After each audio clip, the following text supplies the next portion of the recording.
Bagaimana saya bisa ngerti itu suara Tuhan?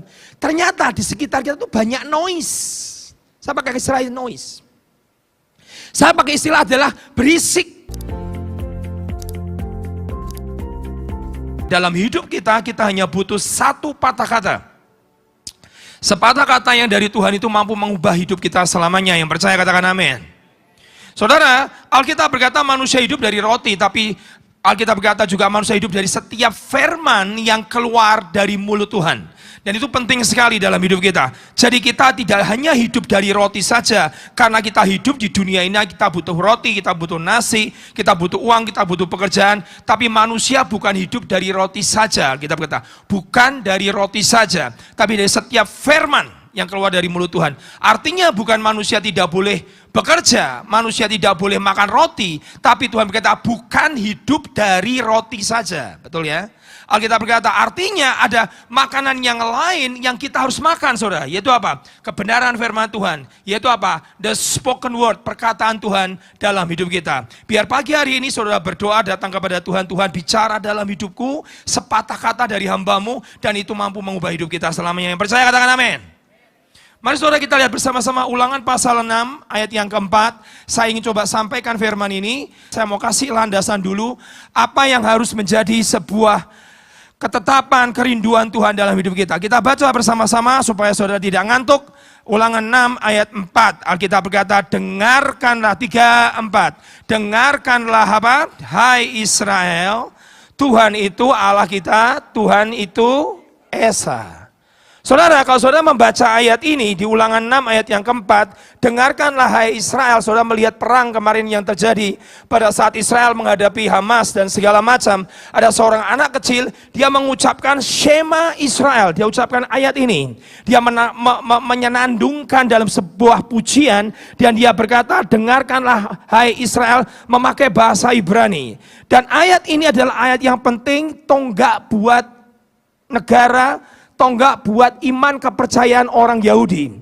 Dengarkanlah Allah Israel, Tuhan itu Esa. Ada satu kata yang coba ingin disampaikan di sini, memakai kata dengarkanlah.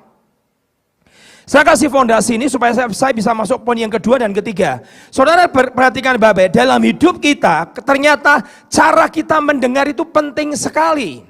Saudara salah mendengar bisa miskomunikasi, saudara salah mendengar bisa salah arah, saudara salah mendengar, saudara tidak bisa mencapai kepada tujuan hidup saudara. Dan Tuhan berkata dalam hidup kita, dengarkan hai Israel. Kalau hari ini mau berkata, dengarkanlah hai umat Kristiani, umat Kristen, Tuhanmu, Tuhan Allahmu. Artinya Tuhan mau bicara dalam hidup kita. Kita ini sebagai domba harus mendengar suara gembalanya. Karena Yohanes berkata pasal 15, dombaku mengenal suara gembalanya. Gembala saudara siapa? Tuhan Yesus. Tuhan Yesus berkata, domba itu akan mengenali, domba itu akan recognize, domba itu akan bisa mengenali kalau itu suara gembalanya. Kalau saudara pernah pergi ke Israel, saya puji Tuhan, anugerah Tuhan, Tuhan membawa saya ke Israel selama 8 kali. Suatu kali saya pernah lihat seorang gembala di depan para domba-dombanya sedang di dalam kandang. Dan kemudian gembala ini ngomong sama kita para tur ke Israel, berkata, coba panggil dombaku memakai sebutan seperti ini. Kami mencoba memanggil domba-domba yang lagi tertidur, domba-domba yang lagi diam dan lagi tertidur senyap. Dan kemudian gembalanya berkata begini, coba kamu panggil domba-dombaku memakai sebutan yang sering kali aku pakai untuk memanggil mereka. Dan kami mencoba memanggil domba-domba itu dari antara orang 51 persatu, dicoba satu persatu, dan tidak ada satu pun domba yang mendengarkan kami. Sudah, kalian menyerah semua para peserta tur, kamu memanggil dombaku, tidak ada satupun dombaku menengok kamu, bahkan tetap tidur. Tapi begitu gembalanya berdiri dan berkata, dia sebut satu kata. Kata yang sama kami ucapkan. Mereka berdiri semua dan dombaku itu mengenal suara gembalanya. Itu Yohanes yang bicara. Pasal 15. Perjanjian baru. Jadi kalau kita sebagai anak Tuhan, kita tidak bisa mengenali suara gembala kita. Saudara, anaknya siapa? Katanya anaknya Tuhan. Kalau saudara anak Tuhan, saudara harus kenal suara gembalamu. Makanya hukumnya orang Yahudi, pertama Ulangan 6 ayat 4 berkata, Shema Israel. Itu artinya apa, Pak? Dengarkanlah Tuhan Allahmu. Nah, ini karena masuk lebih dalam lagi. Kata dengarkanlah memakai bahasa Ibrani kata Shema. Kita nggak usah seperti ahli teologi lah, tapi saya perlu terjemahkan dalam bahasa asli. Shema Israel itu artinya adalah dengarkanlah. Tapi kalau bahasa Indonesia hanya memakai kata mendengarkanlah. Bahasa Inggris hanya memakai listen, hear atau segala macam mendengarkan. Tapi kalau dalam bahasa Yahudi, bahasa Ibrani, kata Shema artinya apa? Dengarkanlah dan dengan taat dan dengan tanggung jawab. Artinya itu. Engkau mendengarkan Tuhan itu bukan cuma dengar-dengaran saja, tapi engkau mendengarkan untuk kamu mentaati. Engkau mendengarkan untuk bertanggung jawab. Dan ternyata diselidiki dalam bahasa Ibrani, kata taat itu tidak ada dalam kamusnya orang Ibrani. Karena kata taat itu tercangkup dalam satu kata, namanya adalah Shema Israel. Kita lihat bersama di 2 Samuel 15 ayat 22. Nanti perhatian saudara, kata Shema ini diterjemahkan dalam bahasa KJV, bahasa Inggris, bahasa Indonesia, memakai berapa macam kata untuk menerjemahkan kata arti kata Shema Israel. Dengarkanlah Tuhan Allahmu, hai Israel. Lihat nih baik-baik. Kemudian ayat 1 Samuel 15 ayat yang ke-22, 1 Samuel bukan 2 Samuel, tapi 1 Samuel 15 ayat yang ke-22. Apa kata firman Tuhan di 1 Samuel 15 ayat yang ke-22? Tetapi jawab Samuel, apakah Tuhan itu berkenan kepada korban bakaran dan berkenan kepada korban sembelihan, sama seperti kepada mendengarkan suara Tuhan? Shema. Dijemah mendengarkan suara Tuhan. Bahkan mendengarkan suara Tuhan itu melebihi korban bakaran dan korban sembelihan. Zaman dulu kalau orang masuk ke bait Allah harus membawa korban bakaran dan korban sembelihan. Saudara tidak bisa masuk ke dalam bait Allah kalau tidak saudara tidak membawa korban. Tapi firman berkata mendengarkan itu lebih dari korban yang kau bawa ke gereja. Lebih dari setiap persembahan yang kau bawa. Mendengarkan lebih apakah Tuhan tidak berkenan kepada korban bakaran, korban sembelihan, sama seperti Shema mendengarkan suara Tuhan. Satu kata diulangi di satu perikop. Sesungguhnya mendengarkan, Shema diulangi kedua kali. Saudara dengar ya, satu kali diucapkan firman penting. Bahasa Inggrisnya lebih enak, important. Dua kali kata diulangi berkata very important, sangat penting. Tiga kali diucapkan, Tuhan mau ngomong gini, ekstrim loh nak, ekstrim. Kamu harus perhatikan. Ini penting buat hidupmu, ini ekstrim buat hidupmu. Lihat, kata ini diucapkan 3 kali dalam satu perikop. Sesungguhnya mendengarkan Shema lebih baik daripada korban. Diulang lagi sembelihan. Diulang lagi, memperhatikan, terjemahan Indonesia memperhatikan, bahasa aslinya Shema. Karena bingung mereka, menerjemahkan kata Shema itu artinya kaya sekali. Mendengarkan dengan ketaatan, dengan seksama, dengan teliti, dan penuh tanggung jawab. Itu arti kata Shema. Jadi kalau saudara mendengarkan suara Tuhan itu lebih baik daripada korban sembelihan, mendengarkan lebih baik daripada lemak lembak domba jantan. Jadi dombaku itu mengenal suara gembala. Kita harus dengar saudara. Pak, mendengar itu apakah telinga harus terbuka? Enggak. Yang penting Tuhan bicara, saudara harus tahu. Pak, tapi Tuhan tidak pernah ngomong sama saya. Gabriel tidak pernah muncul, Mikael tidak pernah muncul. Yang muncul malah setan semua, Pak. Bagaimana mendengarkan? Dengarkan saudara. Domba mengenal suara gembalanya. Domba mendengar suara gembalanya. Tadi saya kasih contoh. Hanya gembala bicara, domba langsung tahu. Kalau Tuhan bicara dalam hidupmu, saudara ngerti, oh ini Tuhan pasti. Karena saya kenal dengan suara itu. Karena saya kenal dengan pribadi itu. Suatu kali saya kasih kesaksian. Jadi kata Shema, mendengar, artinya adalah mendengar dengan ketaatan, dan dengan penuh tanggung jawab. Itu kata Shema. Nah, sekarang saya mau kasih sebuah kesaksian supaya saudara ini belajar, Pak, bagaimana saya bisa mendengar. Suatu kali saya ini waktu masih lulus kuliah, gembala saya ngomong saya begini, ingin aku suruh kamu berangkat pergi ke Hawaii. Karena aku tahu kamu punya panggilan sebagai pendeta. Tak kirim ke sana, walaupun gereja masih miskin, gak punya duit, saya kirim kamu ke sana. Saya mau invest sesuatu dalam hidupmu. Saya hari ini bersyukur tidak ada hengki di sini di depan mimbar saudara tanpa gembala saya. Dan saya jawab, nggak mau. Kenapa kamu nggak mau? Karena saya nggak mau jadi pendeta, Pak. Kenapa kamu tidak mau jadi pendeta? Pendeta hidupnya susah, Pak. Pendeta sukanya minta-minta duit, Pak. Zaman saya, sekarang pendeta kaya raya. Susah, Pak, hidupnya pendeta, saya nggak mau, saya mau jadi pengusaha, Pak.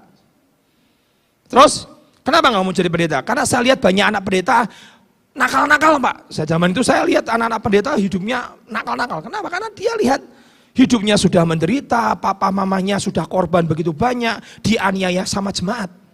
Maka saudara hati-hati jangan menganiaya anak pendeta. Saya berkata saya nggak mau jadi pendeta, Pak. Susah hidupnya. Anaknya susah. Oke? Saya dibiarkan, saudara. Dibiarkan. Oke, terserah kamu. 1 tahun kemudian, gembala saya itu pulang dari Swedia. Ada konferensi besar, dan itu konferensi dunia. Kemudian beliau berkata begini, saya mau kirim kamu setelah 1 tahun, pergi ke Swedia sekolah Alkitab di sana. Saudara sejujur ya, jujur. Dalam hati kecil yang paling dalam, saya tuh ngerti saya punya panggilan sebagai pendeta. Tahu gak? Tahu banget, cuma saya gak mau. Gembala saya datang ke saya berkata begini, saya kirim kamu ke Swedia sekolah Alkitab di sana, jadi pendeta. Nggak mau, Pak.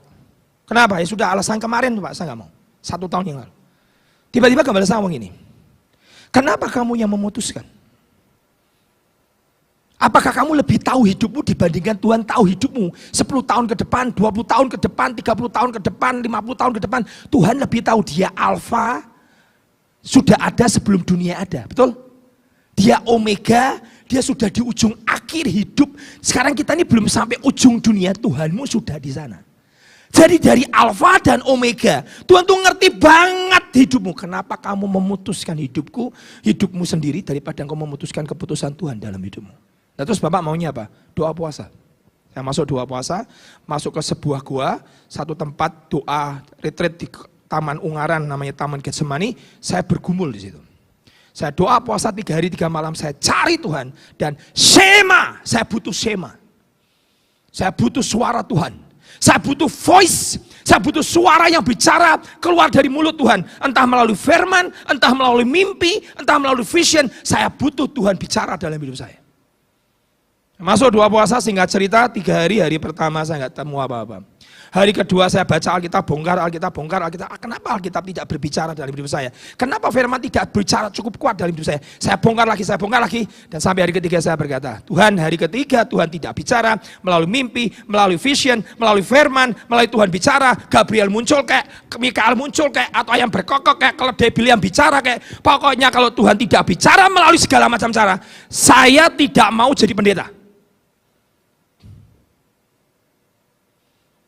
Di situ adalah masa penentuan hidup saya. Apakah arah hidup saya, destiny-nya akan sampai kepada yang Tuhan mau, ataukah saya masuk ke dalam destiny yang bukan milik saya. Setiap kita harus mendengar dia bicara. Shema Israel, dengarkanlah Tuhan Allahmu, hai Israel. Kita harus dengar. Hari terakhir, Tuhan selalu last menit terakhir jam 12 tengah malam, lagi bubuk enak-enak. Tiba-tiba saya terbangun dan saya shock dan saya kaget sekali. Kenapa? Tiba-tiba ada suara masuk dalam mimpi saya berkata, jadi hambaku, jangan degil hatimu seperti Elia. Saya terbangun, suara begitu keras, menggaung, tapi dalam bentuk mimpi. Tapi keras sekali suara itu. Sampai saya terbangun. Saya berlutut, saya berkata, siap Tuhan jadi hambamu. Apapun yang kau minta, hineni Tuhan, aku siap jadi hambamu. Saya masuk panggilan. Hari ini kalau saudara tanya, Pak menyesal nggak jadi pendeta? Oh, saya kalau bisa bicara ke Tuhan, Tuhan terima kasih, engkau paksa saya. Terima kasih Tuhan, kau masukkan aku dalam kehendak-Mu. Minimal saya sudah pergi ke bangsa-bangsa, saya khotbah dalam bahasa Inggris, saya pergi ke Afrika, saya khotbah di dalam depan orang, saya khotbah di mana-mana, Injil diberitakan. Kemarin malam ada orang yang bukan anak Tuhan berkata, hati saya Pak selama 1 jam Bapak berkhotbah, hati saya seperti tertusuk-tusuk. Natal tadi malam di kota apa tadi malam? Ya susah namanya Pak, apa? Pokoknya itu namanya. Tadi malam Natal di mana kota apa itu? Nah, Batu Ampat. Hati saya seperti Injil diberitakan, ribuan orang diselamatkan dan segala macam. Ada sebuah kehormatan saya dipanggil menjadi hambanya. Ini sebuah kehormatan. Tapi kalau saya memilih jalan hidup saya, yang menurut mau saya, menurut suka saya, itu adalah noise, itu adalah suara yang di luar, yang bukan kehendak Tuhan. Suara di luar berkata, anak pendeta banyak yang tidak baik. Jadi pendeta hidupnya akan susah. Jadi pendeta kamu akan mengemis minta makan dari orang lain. Siapa bilang? Kalau engkau melayani raja di atas segala raja, Tuhan di atas segala Tuhan, dia yang akan, kalau kamu punya visinya Tuhan, dia akan siapkan provisi di dalam hidupmu. Setiap ada vision, setiap kali ada visi, there is vision, there is provision. Di mana ada visi, di situ ada penyediaan Tuhan. Saya berkata, terima kasih 5 benua saya injak hari ini. Bawa Injil, kabar baik, keselamatan. Orang Afrika minimal dengar khotbah saya, teriak-teriak. Kenapa? Bukan gak mudeng. Tapi teriak-teriak di jamaah Tuhan. Setiap kita jangan putusi hidupmu sendiri. Tuhan tahu lebih baik di depanmu. Tuhan tahu lebih baik apa yang terbaik dalam hidupmu. Walaupun menurutmu hari ini baik, belum tentu di mata Tuhan baik. Kalau hitam putih enak Pak, tapi kalau putih sama putih, mana yang Tuhan itu yang sulit. Saudara butuh Shema Israel. Dengarkan dia bicara. Karena domba, apa? Mengenal. Suara apa? Gembalanya. Saudara domba atau kambing? Pak saya sukanya nyurudukin orang Pak, tak tendangi kepalanya orang. Saya sukanya gatel, oh kambing. Kalau domba tidak. Domba itu hanya hidupnya bergantung total kepada gembalanya. Gembalanya kanan, domba ikut kanan. Kiri, kiri. Dikasih rumput kering, makan. Domba makan. Domba itu adalah binatang yang paling submit. Binatang yang paling nurut itu domba, bukan kambing. Disuruh nyemplung sumur, nyemplung. Tergantung gembalanya. Makanya kita disebut bukan kambingnya Tuhan. Kita disebutnya apa? Dombanya Tuhan. Karena domba itu hidupnya sangat dependable, sangat bergantung total kepada apa? Kepada suara gembalanya. Saya pernah lihat satu YouTube atau di medsos. Mungkin Instagram. Hari itu saya lihat seorang gembala. Di Australia apa di New Zealand. Kalau enggak di Israel. Lihat, ada padang rumput begitu hijau banyak. Dan dombanya tuh ratusan domba banyak sekali. Terus gembalanya ngomong sama peserta tur juga, berkata ini, nih pakai topiku, pakai jubahku, pakai tongkatku, panggil nama domba-dombaku. Saudara ngerti ya, saudara dengerin baik. Gembala itu mengenal nama saudara satu demi satu. Oh hebat itu. Hebat. Tidak mungkin Tuhan panggil saya patriot, nggak mungkin. Karena bukan nama saya. Jadi saya harus kenal suara gembala saya, gembala agung namanya Yesus Kristus. Yes. Hari ini banyak penyesatan, betul? Kita harus dengar suara gembala kita. Saudara jemaat di tempat ini, saudara kenal suara gembalamu yang di sini yang Tuhan percayakan. Karena domba itu mengenal suara gembalanya. Alkitab berkata, Shema Israel, mendengar lebih baik daripada korban, mendengar lebih baik daripada korban sembelihan, memperhatikan mendengar dengan seksama sambil engkau taat, itu adalah melebihi lemak-lemak domba jantan. Kita teruskan. Di Keluaran 32 ayat 11-14, tidak usah dibuka. Musa suatu kali mendengar Tuhan berkata, Musa, aku akan hancurkan orang Israel. Ini bangsa tegar tengkuk. Gak bisa diatur semau gue, hidup semau sendiri, sudah dikasih 10 perintah Allah, tetap melanggar, tetap berzina, tetap ngomel. Aku hancurkan bangsa Israel yang kau bawa keluar dari tanah Mesir. Itu saudara, di total jumlahnya itu 2 juta manusia keluar dari Mesir. Kok Bapak bisa ngitung 2 juta dari mana? Karena Alkitab hanya merekod berkata 600.000 laki-laki.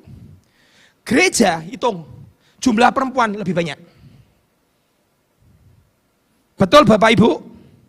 Betul ibu-ibu, yang ibu-ibu berkata amin. Ibu-ibu nggak percaya itu Pak. Di gereja jumlah wanita itu lebih banyak. Dan kemudian dihitung 600.000 keluar dari Mesir. Begitu dia keluar, Tuhan ngomong, ini bangsa nggak bisa diatur.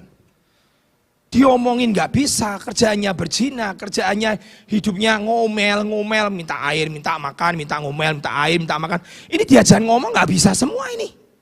Tuhan ngomong, dah Musa, aku hancurkan orang Israel dan kemudian aku akan lahirkan sebuah bangsa dari keturunanmu. Saudara tahu, dia dengar Tuhan bicara begitu. Dia punya kata shema, mendengar dan taat. Kata shema, mendengar dan tanggung jawab. Langsung dia berdiri dan berkata, kalau engkau Tuhan hancurkan 2 juta orang Israel ini, hapus namaku dari kitab kehidupan. Dia mendengar responsibility, keluar sebuah tanggung jawab. Apa engkau Tuhan tidak malu? Dia melunakkan hati Tuhan berkata, engkau Tuhan tidak malu. Kau pimpin bangsa keluar dengan 10 tulah. Kau hancurkan negara Mesir dalam waktu berapa tahun? Kau hancurkan Mesir. Kau belah Laut Merah. Kau pimpin bangsamu keluar dari Laut Merah, Laut Tiberau. Yang hari ini dicari ada arkeolognya, ada artefak-artefak yang masih tertanam di dalam samudera itu. Dan hari dibelah orang 2 juta jalan di tengah-tengah air seperti itu, dan tiba-tiba sampai seberang, engkau bunuh semua Tuhan. Apa engkau Tuhan tidak malu kepada bangsa lain? Dia mengeluarkan Israel untuk membunuhnya. Dan Alkitab berkata bagus, dan Musa melunakkan hati Tuhan. Jadi pada saat kita mendengar suara Tuhan, ada sebuah tanggung jawab. Pada saat kau mendengar suara Tuhan, saudara sedang berdiri antara hidup dan mati untuk orang lain. Suara Tuhan bukan untuk gagagan. Contoh yang lain Pak, Abraham. Saat Abraham berkata, Tuhan berkata, apakah aku harus menyembunyikan ini kepada sahabatku Abraham? Aku akan menghancurkan Sodom dan Gomora karena kejahatannya sudah sampai ke langit.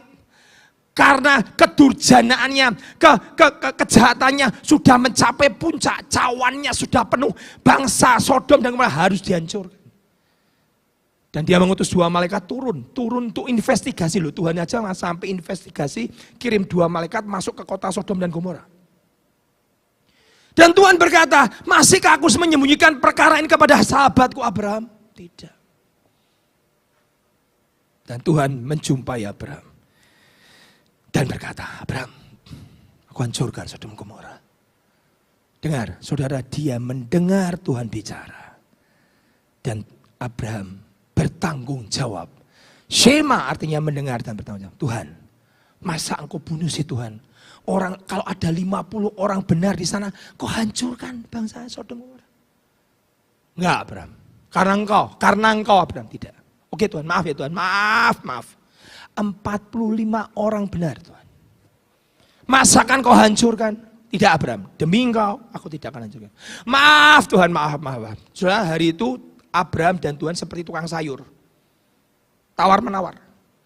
30 Tuhan, 30 orang benar. Masakan kau hancurkan kota Sodom dan Gomora? Tidak, karena engkau Abraham. Langsung, maaf sekali lagi Tuhan. Itu 4 kali Abraham menawar di hadapan Tuhan. Karena dia dengar Tuhan akan menghancurkan kota Sodom dan Gomora. Hari itu muncul sebuah tanggung jawab. Dan Abraham berkata, maaf Tuhan, 10 ya Tuhan. Kalau kau dapati 10 orang benar, jangan kau hancurkan. Iya, 10. Dan Abraham berhenti. Ini orang tahu diri. Kita tidak bisa melampaui batas kemanusiaan kita. Kalau sudah masuk area kedaulatan Tuhan, manusia tidak boleh campur tangan. Itu adalah kedaulatan Tuhan. Dia berhenti di angka 10. Ya Tuhan, kalau 10 jangan dihancurkan. Ya, dapat 10? Enggak ada. Lot, istrinya, 2 anaknya, 2 menantunya. Cuma 6 orang benar. Dan kota itu dihancurkan. Saat engkau mendengar dia bicara. Pada saat Abraham disuruh keluar dari negeri ayahmu dan ibumu. Dia keluar. Dan penuh dengan ketaatan. Saudara lihat. Bagaimana Pak kita bisa berjalan mengikuti rencana Tuhan. Atau kehendak Tuhan dalam hidup kita. Dengarkan dia bicara. Jangan salah dengar. Hari ini permasalahan orang di muka bumi ini kenapa Pak? Salah dengar. Salah menerjemahkan. Salah arti. Makanya tak WA kok nggak mudeng-mudeng. Makanya saya harus telepon. Orang salah miskomunikasi. Berapa banyak anak Tuhan hari bisa miskomunikasi dengan Tuhan. Kenapa? Karena domba tidak mengenal suara gembalanya. Suatu kali ada seorang ibu. Dan dia ditanya. Ibu Teresa, Bunda Teresa. Apa yang kau lakukan pada saat engkau datang kepada Tuhan? Saya mendengar panggilanmu luar biasa. Saudara bisa dengar ceritanya tentang Bunda Teresa adalah seorang ibu dari Katolik yang masuk ke Kalkuta dan dia menggendong orang-orang sakit lepra, sakit kusta itu digendong satu-satu. Padahal sakit kusta itu kalau dalam taraf tertentu itu bisa menular. Tapi hebatnya ibu ini dari umur 16 dengar Tuhan bicara, keluar dari kota London masuk ke Kalkuta, the city of death. Kota kematian itu ibu menyentuh orang sakit kusta dari umur 16 sampai 85 atau 90 beliau meninggal. Tidak pernah penyakit kusta nempel ke badannya. Hebat Tuhan itu. Itu digendong loh. Dibawa masuk ke tempat dulu masih rumah kecil. Dia sendirian, temannya gak ada yang mau ikut. Orang itu selalu kalau menjadi pionir gak ada yang mau ikut. Makanya pionir itu harus dihormati. Dia yang melangkah pertama kali, dia yang mengawali pertama kali, dia yang membayar harga. Saudara tahu Ibu Teresa pertama kali pada saat dia keluar dari kota London dan masuk ke Kalkuta, itu sama gereja di Inggris dihujat. Gak ada suara Tuhan pergi ke bangsa lain. Apalagi kamu orang kulit putih pergi ke bangsa kulit hitam, itu gak mungkin. Kamu gak mungkin. Tuhan nyuruh kamu ke India itu gak mungkin. Itu yang ngomong bapak-bapak gereja. Nah sekarang gak ada. Bagaimana saya bisa ngerti itu suara Tuhan? Ternyata di sekitar kita tuh banyak noise. Saya pakai istilah noise. Saya pakai istilah adalah berisik. Ini kalau misalnya dinyalakan dengan suara house musik begitu keras. Nyalakan dengan beat suara begitu keras. Saya khotbah, saudara Pak, saya nggak bisa dengar Bapak khotbah. Kenapa? Suara musiknya, suara host musik terlalu kencang. Saya tidak bisa mendengarkan suara Bapak berkhotbah. Sama dengan hari ini kita di dunia. Banyak noise. Noise-nya di mana? Instagram. Banyak motivator. Banyak pendeta. Banyak orang sekarang mulai bercakap. Mulai banyak ngomong. Dan tanpa kau sadari, engkau banyak mendengarkan noise di luar. Suara-suara yang begitu dominan, yang banyak membekali hatimu, yang banyak membuat hatimu ini penuh dengan noise. Akhirnya engkau tidak bisa mendengarkan suara voice dalam hidupmu. Dan ibu ini berkata, maaf Pak Pendeta, Tuhan memanggil saya pergi ke negara Kalkuta, kota kematian. Dan saya akan berangkat. Dan Ibu Teresa berangkat ke Kalkuta. Di sana dia sendirian, dia pikul orang, hampir mati. Sakit lumpuh, lepra, kusta, orang kusta di mana-mana betul-betul kota kematian isinya mati. Dia yang ngubur, dia ngambil, dia masukkan, dia rawat, dia satu demi satu. Sampai akhirnya karena Tuhan berbicara, ini adalah visinya Tuhan. Di mana ada visinya Tuhan, itu akan mengundang banyak orang datang. Tapi kalau itu ambisi saudara, membuat saudara itu terisolasi, membuat saudara menjadi eksklusif. Tapi kalau itu visi dari Tuhan, orang-orang akan datang membantu saudara. Saudara tahu hari ini seluruh dunia menjiplak pelayanan dari Bu Teresa. Ada pabrik roti, ada pabrik garment, ada bus, ada apa itu. Saya masuk ke kota Kalkuta. Ini tempatnya Ibu Teresa, ya Pak. Sebesar ini ya. Sedahsyat ini, ya. Seluruh dunia datang Pak. Ingin meniru pelayanan beliau. Dan hari itu Ibu Teresa ditanya sama wartawan. Ibu, aku mendengar, kau mendengar suara Tuhan. Ya.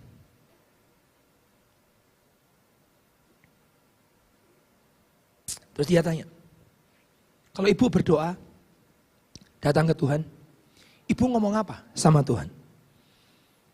Dan Ibu Teresa menjawab, aku tidak ngomong apa-apa, aku tidak bicara apa-apa. Terus, aku hanya mendengarkan saja. Oke, ibu mendengarkan suara Tuhan, ya. Karena ibu tidak ngomong apa-apa, ibu mendengarkan, saya tanya lagi, ibu, Tuhan ngomong apa sama ibu? Tuhan tidak ngomong apa-apa, Tuhan hanya mendengarkan saya saja. Bingung toh saudara? Saya tanya saudara, bingung gak? Bingung kan? Saya aja baca bingung. Jadi ibu tidak ngomong apa-apa, tidak. Hanya mendengarkan saja. Tuhan ngomong apa? Tuhan tidak ngomong apa-apa. Ya, terus Tuhan ngapain? Tuhan mendengarkan saya. Terus wartawan ini tambah bingung, mau tanya lagi. Stop, jangan tanya lagi. Kamu tidak ngerti artinya, pakai bahasa bagus. Soalnya nanti buka di Google atau ChatGPT. Dia berkata gini, kamu tidak tahu artinya pathetic communication. Apa itu pathetic communication? Itu adalah bahasa doa, tindakan mendengarkan Allah yang mendengarkan kita. Waduh, bingung lagi saya Pak, tambah bingung saya. Kasih contoh Pak. Orang pacaran lagi pegangan tangan. Gak ngomong. Aku tahu kamu lagi marah sama aku tuh. Gak ngomong mana lu. Suami istri yang sudah bertahun-tahun hidup bersama, harmonis, cinta, saling mengasihi. Lihat, Pak, kamu kenapa Pak? Ya kamu tahu Dewi. Aku tahu Pak. Kamu lagi masalah tuh. Kok tahu? Itu pathetic communication. Tidak perlu diucap, tidak perlu verbal ngomong, tidak perlu dikomunikasikan, bahkan tidak perlu telingamu dengar. Saudara sudah ngerti hatinya. Banyak orang Kristen, maaf nih, tuli, tidak mau dengerin. Nggak ngomong kok, kayak saya tadi. Ini nggak ngomong kok. Mana Tuhan nggak ngomong, Gabriel tidak muncul, Mikael nggak muncul, saya suruh jadi pendeta nggak mau. Padahal tahu nggak Pak? Tahu. Bapak tahu punya panggilan sebagai hamba, tahu banget. Lah kok Bapak menolak? Karena banyak noise. Sekitar saya berkata jadi pendeta nggak enak. Anak pendeta banyak yang hidupnya nggak benar. Saya banyak noise, suara-suara yang terus menggaung di telinga saya, yang membuat saya lari dari panggilan. Dalam hidupmu, redam semua noise. Dan masuk ke dalam voice Tuhan. Setiap kita punya panggilan. Kau harus mendengarkan, dengarkanlah Tuhan Allahmu, hai Israel. Saudara harus dengar dia bicara. Kenapa ada namanya pathetic communication? Ternyata orang yang punya komunikasi pathetic communication artinya adalah orang itu sedang berpegangan tangan. Orang itu sedang membangun sebuah kedekatan. Orang itu sedang menjaga hubungan tetap harmonis. Kamu gak perlu ngomong, gak tahu, suamiku tahu. Kamu gak perlu ngomong, tahu, istriku tahu. Kamu gak perlu tahu, bangun tidur saya ngerti, tidak perlu ngomong, istriku tahu, suamiku tahu. Itu namanya komunikasi, dan itu adalah komunikasi yang paling hebat. Dengan Tuhan. Kalau saudara sampai tidak dengar bicara, Pak, saya sedang di padang gurun Pak. Wah, gersang Pak. Hidup saya gurun semua. Isinya cuma ular. Kalajengking, hidup susah, beras tidak ada, makanan tidak ada, bayar uang sekolah tidak bisa, ada yang sakit, kena tumor, kena padang gurun Pak, gelap gersang. Dengar ini tadi pagi saya nggak cerita. Kata padang gurun artinya adalah midfar. Kata midfar di padang gurun artinya adalah firman. Saya ulangi. Dan Tuhan Yesus yang penuh Roh Kudus di kitab Lukas pasal 4 ayat yang pertama berkata, Lukas 4 ayat yang pertama, Yesus yang penuh dengan Roh Kudus kembali dari sungai Yordan. Bayangkan, orang penuh Roh Kudus kembali dari sungai Yordan, lalu dibawa Roh Kudus kemana? Ke padang gurun. Pak, persis saya, padang gurun, gersang. Dicobai 40 hari 40 malam, isinya ular, kalajengking, cuma setan tok. Siapa bilang? Alkitab berkata Yesus yang penuh Roh Kudus dibawa masuk ke padang gurun oleh Roh Kudus. Saya bacakan dapingnya saya. Pokoknya ayatnya 32 berkata, pada waktu Hanas dan Kayafas menjadi imam besar, datanglah firman Allah kepada Yohanes, anak Zakaria, di mana? Di padang gurun. Di padang gurun adalah tempat di mana orang mendengar firman. Di padang gurun adalah tempat di mana Tuhan sedang mau bicara kepada umatnya. Harusnya imam besar bernama Hanas dan Kayafas sebagai imam besar mendengar suara Tuhan. Tapi Alkitab berkata di kitab Lukas ayat yang ke-32 berkata, tetapi firman Allah datang kepada Yohanes anak imam Zakaria di mana? Di padang gurun. Di padang gurun adalah tempat engkau bisa mendengarkan suara Tuhan dengan jelas. Jadi kalau hidupmu berkata saya ngalami padang gurun, itu tempat engkau akan ngerti dan akan dengar Tuhan bicara dengan jelas. Dengarkan baik-baik. Pada waktu Hanas Kayafas ini imam besar. Jadi imam besar. Harusnya firman datangnya kepada siapa? Imam besar. Tapi firman datangnya kepada siapa? Yohanes. Di mana? Di padang gurun. Jadi kalau engkau mengalami padang gurun hari ini, firman bisa datang dalam hidupmu. Di tengah padang gurun yang begitu berat, banyak noise. Banyak suara di luar.